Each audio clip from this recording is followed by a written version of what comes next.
morning everyone, welcome back to my channel. So today we're going to talk about whether or not Amish people pay taxes. So the reason behind this episode is because I always get those questions or hear remarks about Amish people not paying taxes. So I just want to clear that up. So first things first, I'm not going to say that Amish people pay just as much taxes as everybody else, because to be honest, that's probably not likely, because most of the transactions that we do are done in cash or checks. So hopefully you guys know what checks are. I know that checks have become very uncommon, I guess. But the basic forms of payment in the Amish community is cash or checks. For example, the Amish businesses usually only take cash or checks. And the Amish roadside markets, they're usually only going to take cash. And usually when people pay in cash, they don't necessarily always get charged taxes. I know that at the Amish farmers market, I don't believe we charge people taxes. And our dad had a furniture shop, and I don't remember charging people taxes for that. But my mom did sell vitamins, and I do remember we charged taxes there, even if they were paying with cash. And also when we went to Amish grocery stores, well, they don't actually call them grocery stores, it's called an Amish bulk food store. But it's basically where you get your basic grocery necessities, I guess. And the Amish fabric stores, they would still charge us taxes. Like they would always have a percentage that they would charge you, or they had like a dollar amount that they would charge everybody. I don't really know how they figured that out, because I never worked at any of those. I just know for a fact that we did pay taxes at the grocery stores or the bulk food stores and the fabric stores. And that was regardless if you pay with cash or check. And also I do know that we did our taxes every year, just like everybody else. I remember my dad going to somebody's house every year to get the taxes done. Now I don't know what this person did, but I feel like there had to be an accountant or a tax specialist. But I know for a fact that he wasn't Amish. I think his name was like Norby or Norberg, or it was something like that.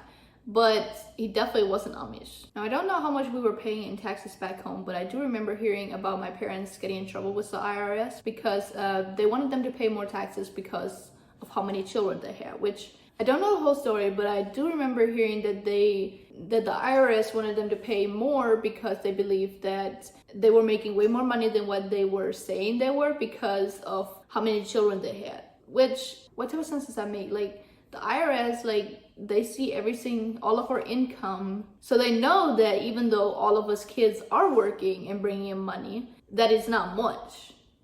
Like, they could see how much we were bringing in. But at the same time, maybe it's because they were also seeing our expenses, which our expenses were very little for a family of 21.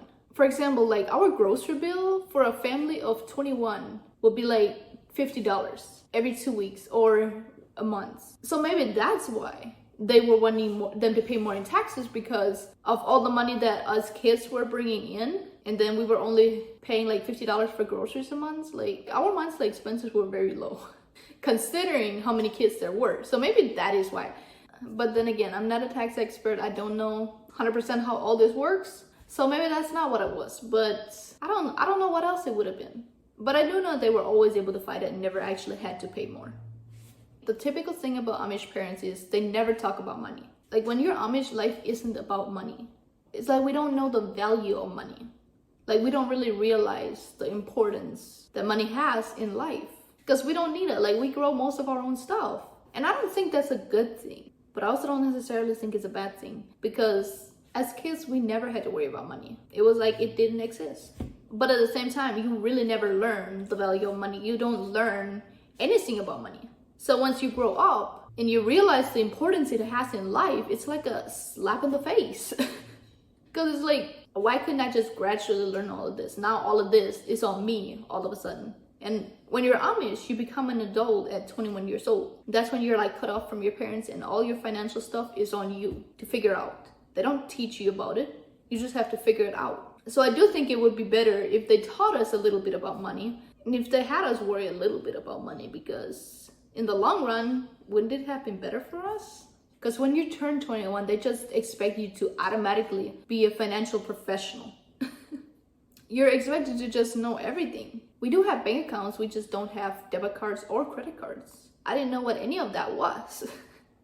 So the first time when I saw somebody paying with a card, I was so confused. I immediately saw, oh, that's probably a credit card, because I had heard about credit cards. And then when I opened my first bank account, they gave me a debit card. And I was like, what's this? And they was like, that's a debit card. You just put it in. I was like, where's the money coming from? And they're like, it's coming from your bank account. I was like, that's possible? I was so amazed. Up until then, I was using checks and cash. I got rid of checks real quick when I found out that. But that's just the thing. In Amish, you could never use that. But also, it wouldn't really make sense to use it because you can't have electronics or anything like that. So even if you had a debit card, how would you use it? I also didn't know what a credit score was. I didn't know any of that mattered. I mean, I learned real quick that it really did matter when I tried to buy my first car, but back home, I didn't know anything about a credit score. I would like to say Amish people don't have credit scores, but at the same time, how is that possible? Like, they buy their houses, and how can you buy a house without a credit score? I don't think that is actually possible, or at least not that I know of. So they have to have a credit score, right? You would think. How they figure out their credit score, I don't know. That's actually interesting. How do they figure out their credit scores? How do they get their loans for the houses? See, I'm coming up with questions myself too now. That's the thing. When I talk about this stuff, there's more and more stuff that I question myself. And I'm like, okay, but this doesn't make sense. Like, how did this really happen? Like, how could they really do this if they didn't have this stuff? You know? Like, they could have checking and savings accounts, but with either one of those, you're not gonna have a credit score. I mean, it's possible now for me, but back home, they're months and months of bills. Like, they don't have these apps and stuff that I use to maintain my credit score. And we don't have IDs. Like, you need an ID to open up your bank account or even to take out a loan. You need an ID, but Amish people don't have any IDs. They have their birth certificate and their social security number, but the social security number you don't get until you're 21. Like, how is that enough proof of identification to take out a loan or to open a bank account, savings account, or anything like that? Or even to get a marriage license. Like, when I opened my bank account, got my marriage license, and took out a car loan, I needed all those type of identifications. I guess they wouldn't need a car loan, but still they need to open bank accounts. They need to get marriage license if they're gonna get married. How is any of that possible without the simple ID cards? Man, I guess I really have a lot to learn myself too. Even though I grew up Amish, you'd think I would know this stuff, right? But anyway, that is everything for this week. I hope everyone has a good week, and I will see you guys next week. And don't forget to like, comment, and subscribe to hear more of my story. And also follow me on TikTok at IdaMachiva1 and on Instagram at IdaChooseHappiness. I will be posting videos and answering some questions on both of those platforms as well.